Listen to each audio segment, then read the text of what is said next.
fellow gamers. I'm gonna read Fourth Ring where I left off last night. I've been reading this book for about yesterday, but I haven't started reading all day. But I want to take my cozy time and read this book. They say it's erotic, but I don't know. Don't seem to be weird, but yeah, I don't know why people like this book or something. I don't know why. Okay, we're gonna start off on page 8. Chapter 1. Now, get change while I sort out this mess. The bell rings high above us. We have 45 minutes. I dress quickly, but everything feels like it belonged to someone else.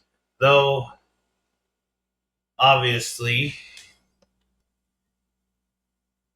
tailored to my size, my tunic is replaced by a tight fitting black shirt that covers my arm, and my breezy pants are exchanged for leather ones that hugs every curve. Then she laced me into a vest-style corset over my shirt.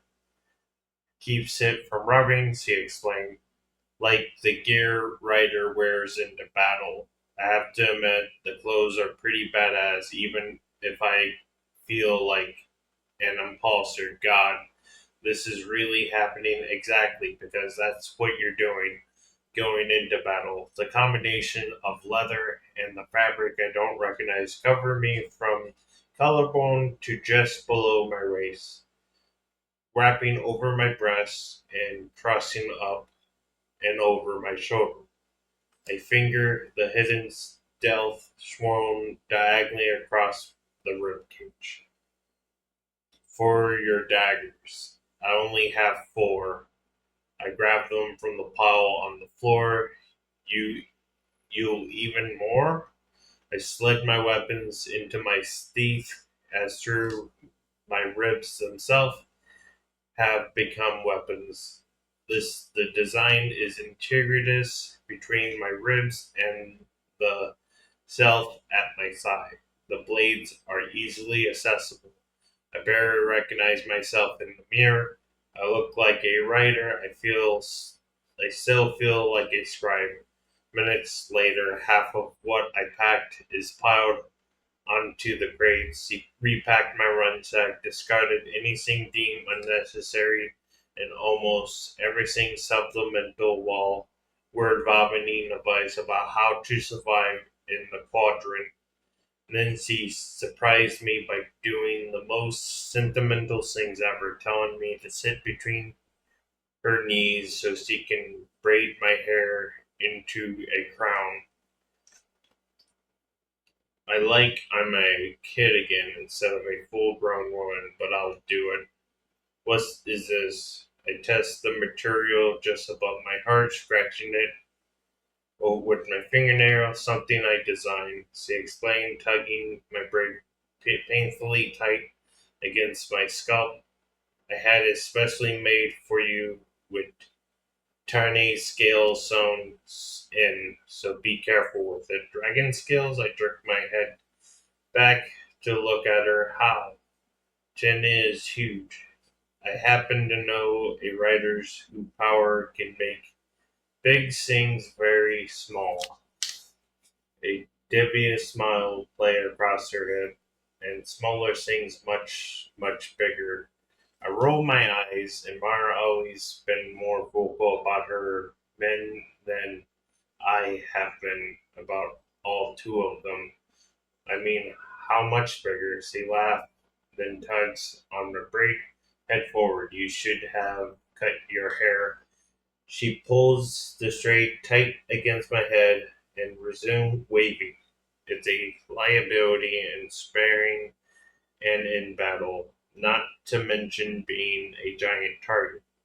No one else has hair that fade out to silver like this, and they'll already be aiming for you.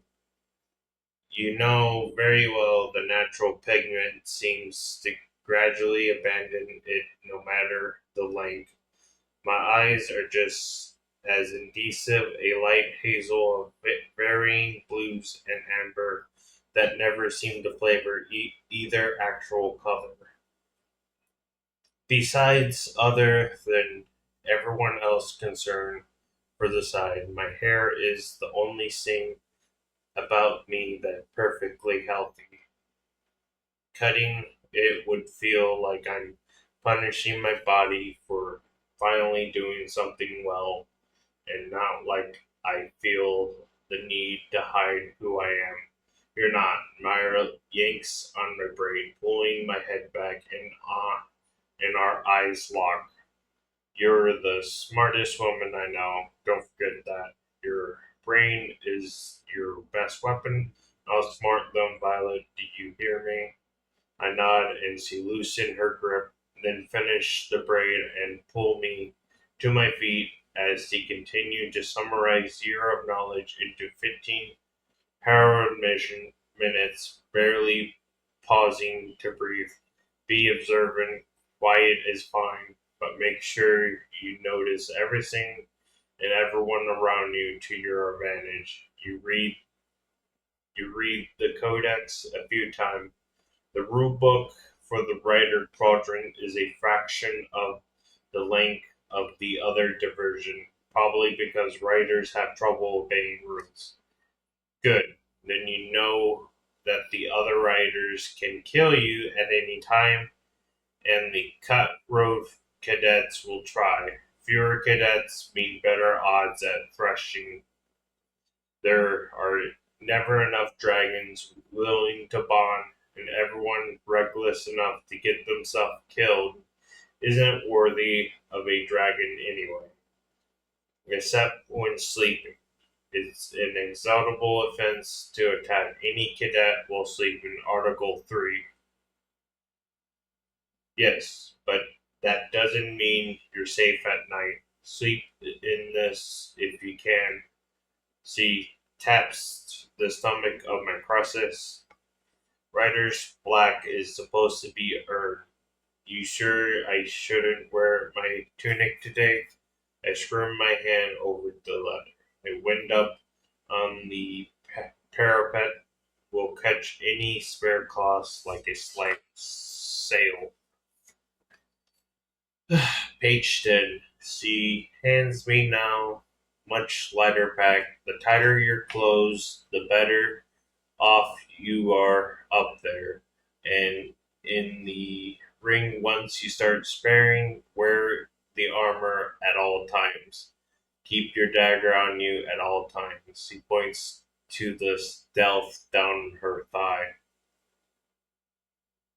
Someone's going to say I didn't earn them. You're a song gal.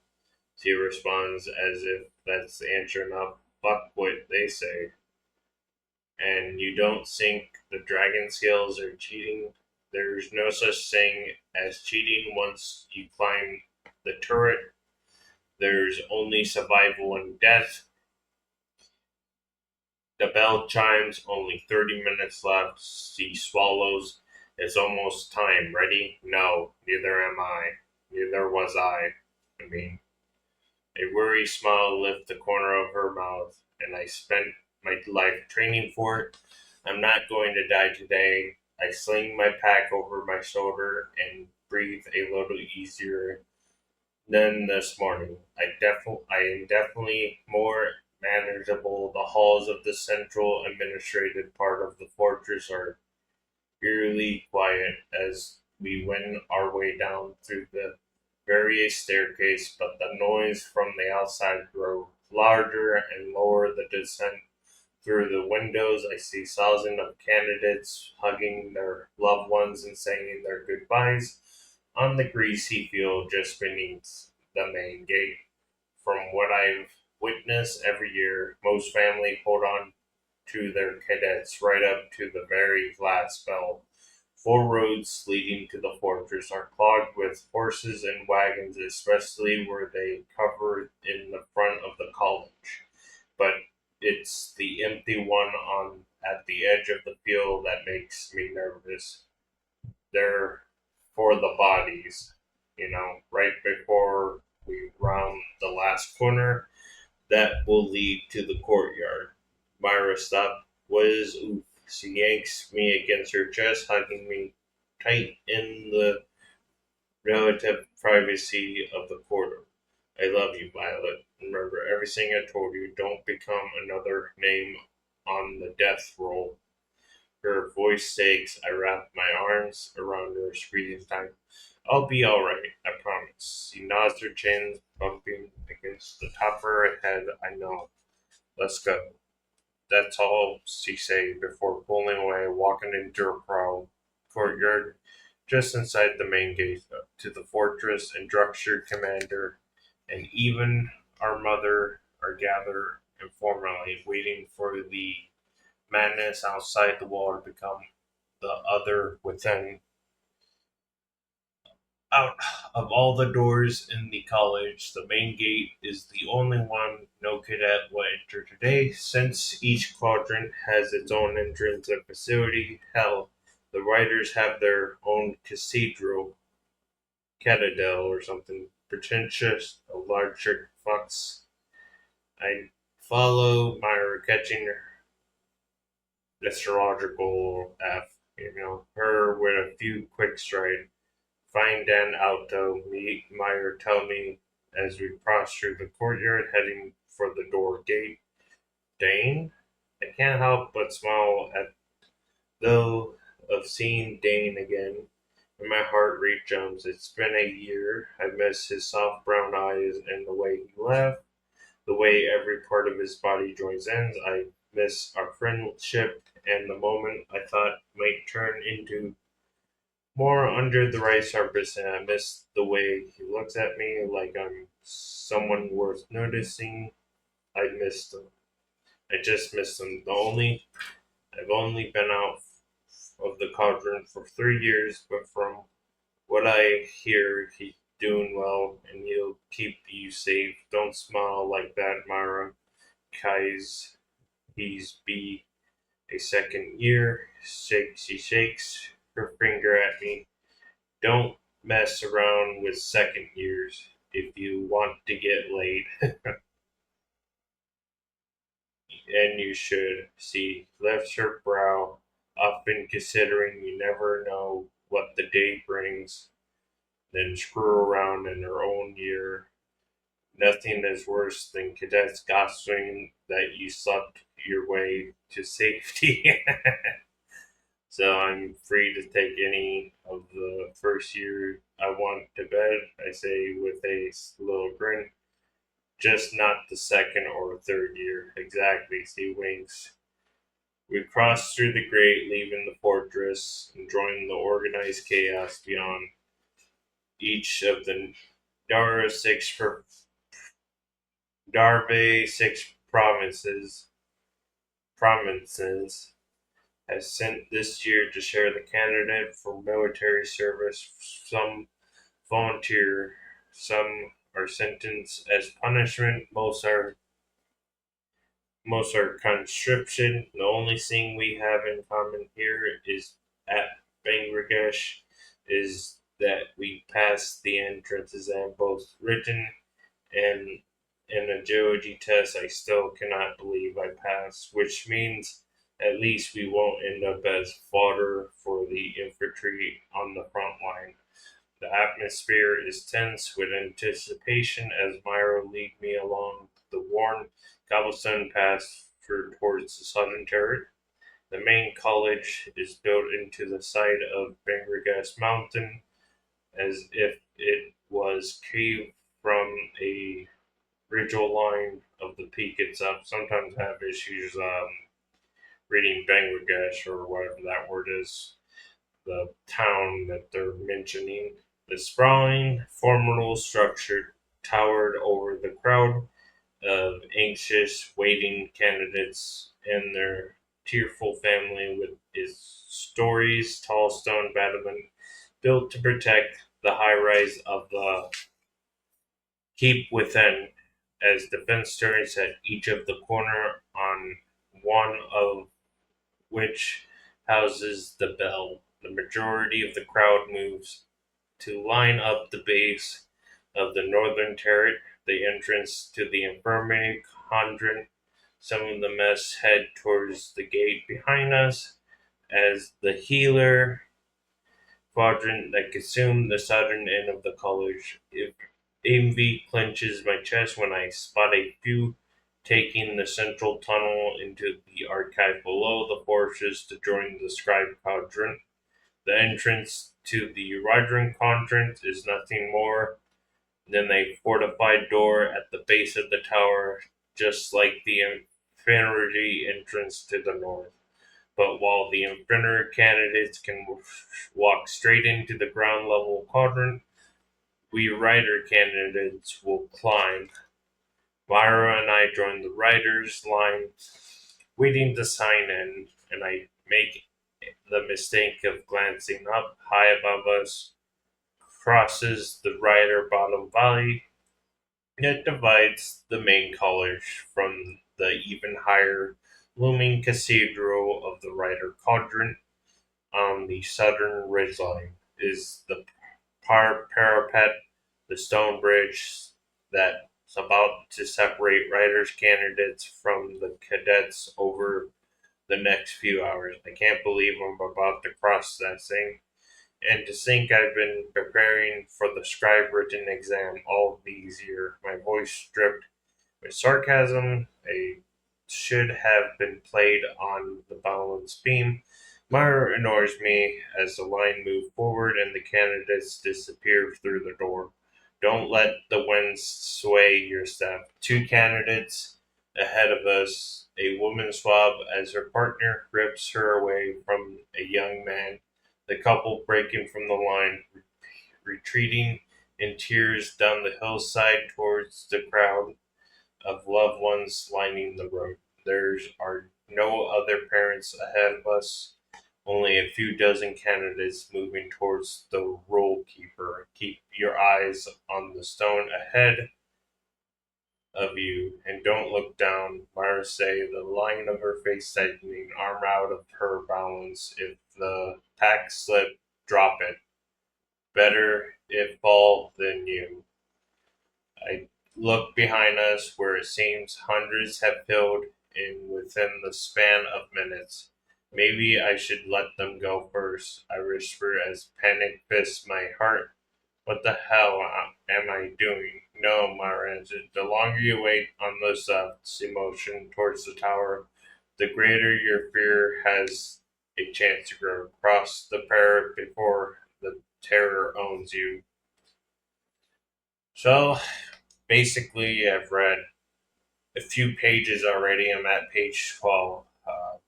Pretty much, I've read some interesting parts of the book. Like, they're already getting sus with the romance, like ridiculous. So, yeah, at like page 11 or 12. But yeah, let's continue on. The line moves and the bell chimes again. It's 8 o'clock, and sure enough, the crowd of thousands behind us has separately fully into their service quadrant, into their Trojan quadrant, all lined up to sign the rule and begin their service. Focus, Mara snapped and whipped my hand forward. This might sound harsh, but don't seek friendship in there. Violet, forge alliances. There are only two ahead of us now. A woman with a full pack who high cheekbones and oval face reminds me of rendering of Amari, the queen of the gods.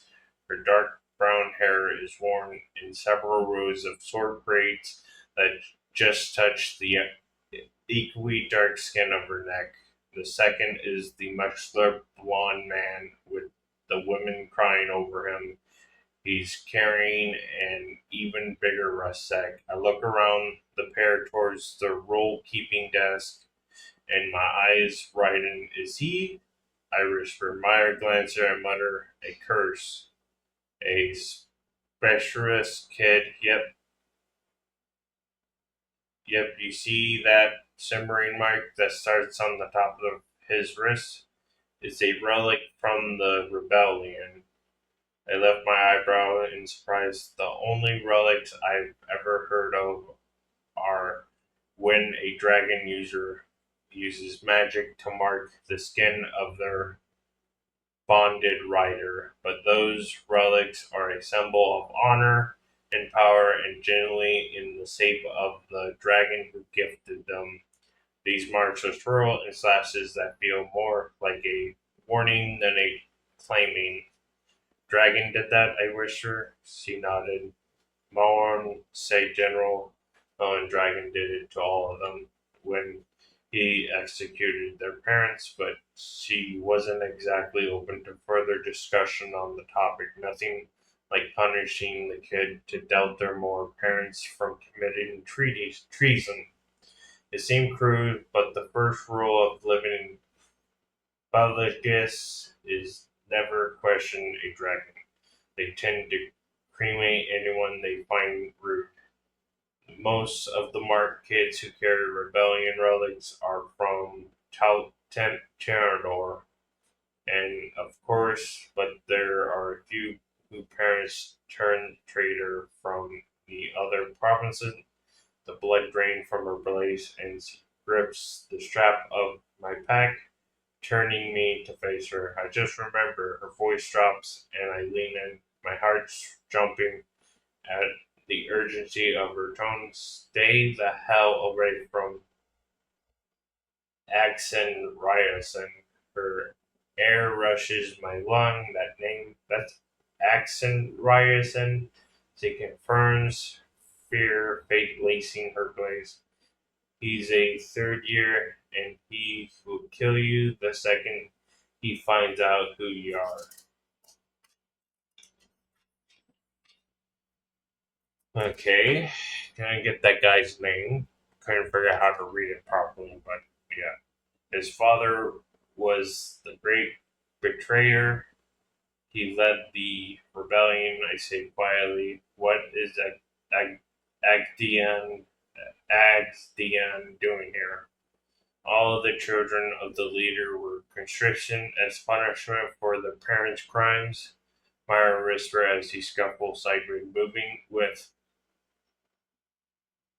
the line. Mom told me they never expected Ryerson to make it past the parapet.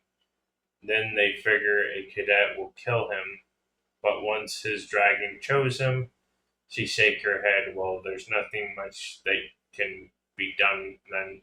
You're rising to the rank of ringleader. That's bullshit, I see. He warned Alliance to Narvari,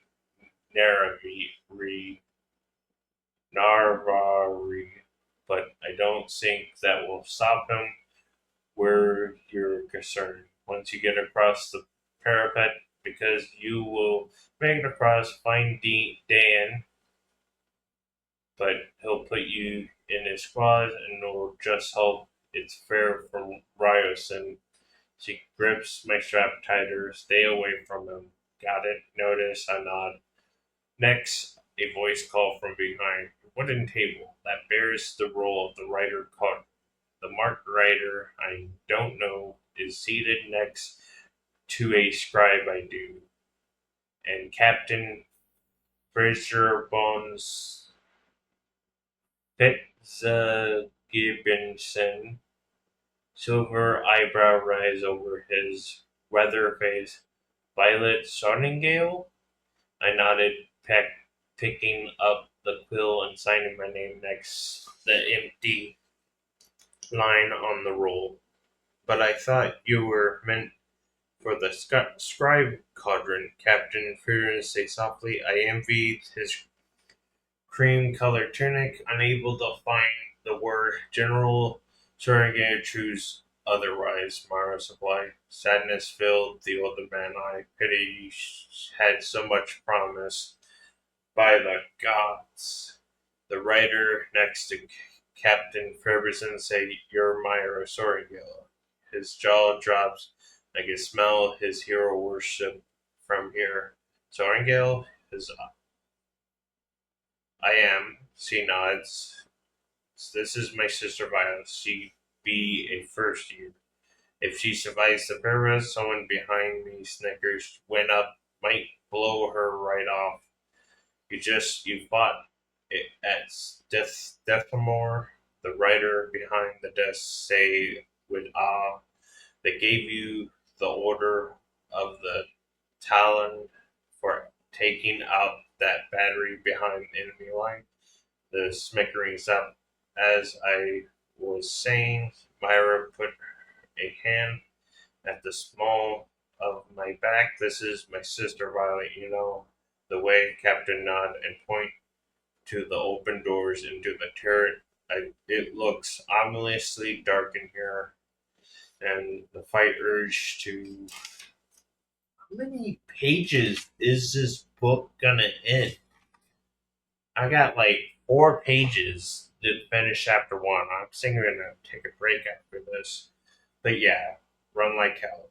So we're on where I left off is on page 15. So I'm gonna stop reading this book. This book is super long. I don't like reading for 30 minutes, but you got to. Okay, put it this side.